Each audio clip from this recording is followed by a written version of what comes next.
Perkenalkan, nama saya Anggela Trisnawati, saya dari kelas A2 Manajemen Pagi dengan NIM 19104168997, mata kuliah e-marketing dengan dosen Bapak Adi Mursalin SMM.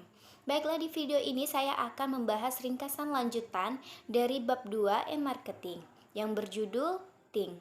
Nah, Think atau berpikir adalah langkah pertama dalam suatu proses strategis. Nah, think dapat berarti penelitian, perencanaan, dan juga strategi. Lalu di sini ada create. Nah, create ini yaitu membuat aset yang indah dari situs web dan juga video hingga spanduk dan aplikasi iklan, dan juga ada engines yaitu menggunakan saluran untuk mengarahkan lalu lintas ke aset tersebut dan bangunlah hubungan dengan pelanggan. Di sini juga ada optimisme, yaitu lacak dan analisis untuk memahami kinerja aset dan kampanye. Dapatkan wawasan untuk meningkatkan dan menguji aset serta kampanye.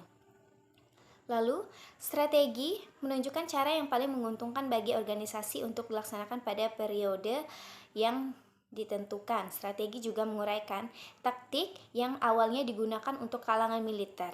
Nah, strategi adalah tentang bagaimana cara menggunakan kekuatan kita serta konteks di mana kita beroperasi untuk keuntungan kita.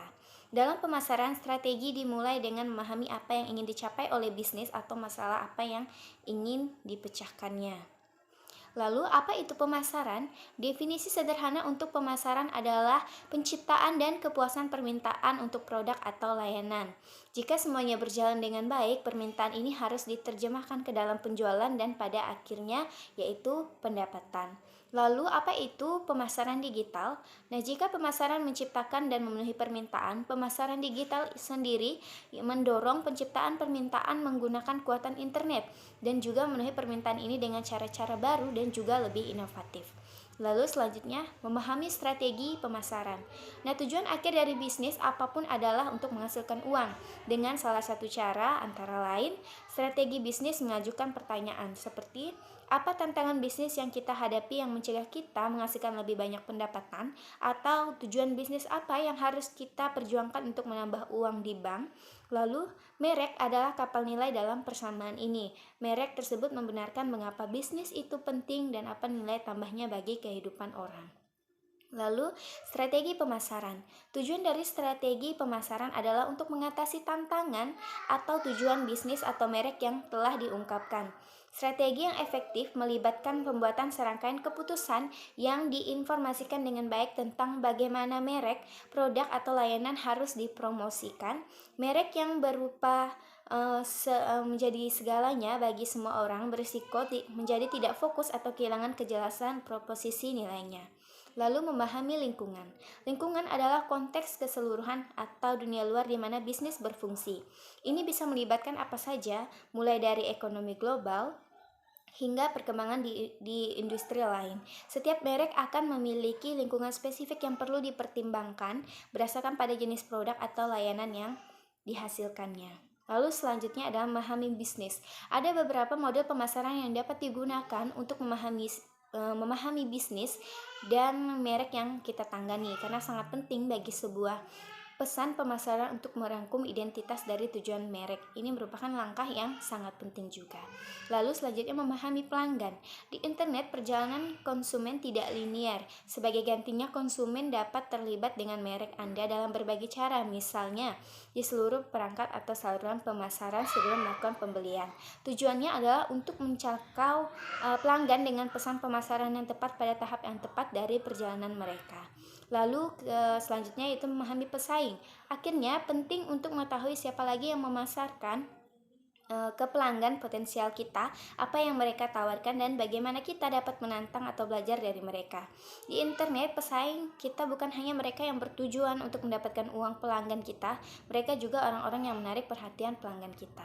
Lalu, strategi pemasaran digital. Strategi pemasaran digital dibangun berdasarkan dan mengadaptasi prinsip-prinsip pemasaran tradisional, menggunakan peluang dan tantangan yang ditawarkan oleh media digital. Strategi pemasaran digital harus terus berulang dan berkembang karena internet memungkinkan umpan balik dan pengumpulan data yang hampir instan. Pemasar digital harus terus mengoptimalkan dan meningkatkan upaya pemasaran online mereka.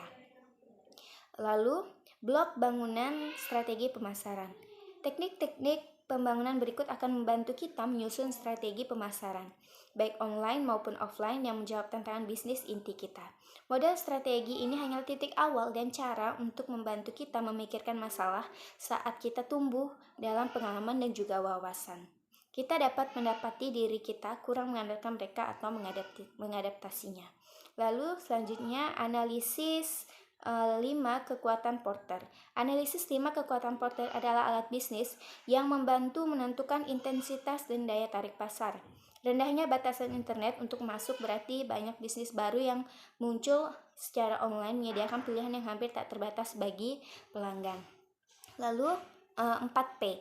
4P pemasaran bantu kita menyusun komponen yang berbentuk penawaran. 4P sendiri yaitu adalah produk, harga, penempatan, dan juga promosi. Lalu P baru atau orang. Cluetrain Manifesto menggambarkan pasar sebagai percakapan. Manusia adalah pendongeng, merek menciptakan cerita, mitos, dan legenda di sekitar produk dan layanan mereka. Lalu selanjutnya analisis SWOT. Analisis SWOT yaitu kekuatan, kelemahan, peluang, dan juga ancaman adalah cara ideal untuk memahami bisnis kita dan pasar kita. Lalu selanjutnya membuat strategi pemasaran digital. Nah, langkah-langkah yang mencakup yang harus disadari organisasi ketika membuat dan menerapkan strategi yang akan memenuhi tujuan pemasaran dan menyelesaikan tantangannya. Antara lain pertama ada konteks, yaitu langkah pertama dalam menyusun strategi yang sukses adalah memeriksa konteks organisasi dan berbagai pemangku kepentingan. Lalu yang kedua pertukaran nilai. Nah, setelah kita mengamati situasi pasar, langkah kedua adalah melihat kembali janji nilai yang kita buat. Lalu selanjutnya saat menentukan tujuan pemasaran digital kita, ada 4 aspek utama yang perlu dipertimbangkan, yaitu tujuan, taktik, indikator kinerja utama, dan juga target. Nah, lalu selanjutnya taktik dan evaluasi. Banyak alat dan taktik digital tersedia setelah kita menentukan tujuan pemasaran digital kita. Setiap taktik memiliki kekuatannya, misalnya akuisisi yang paling didorong oleh iklan penelusuran, sementara email adalah salah satu alat paling efektif untuk menjual lebih banyak produk ke pelanggan yang sudah ada. Yang kelima, pengoptimalan yang sedang berlangsung. Nah, semakin penting bagi merek untuk menjadi dinamis, fleksibel, dan gesit saat memasarkan online. Taktik dan platform baru muncul setiap minggu. Perilaku pelanggan berubah seiring waktu dan kebutuhan dan keinginan orang-orang dari merek berevolusi ketika hubungan mereka tumbuh. Tantangannya adalah untuk menerobos kekacauan online untuk terhubung dengan pelanggan dengan cara yang orisinal dan bermakna. Baiklah, sekian hasil ringkasan saya. Kurang lebihnya saya minta maaf. Sekian dan terima kasih.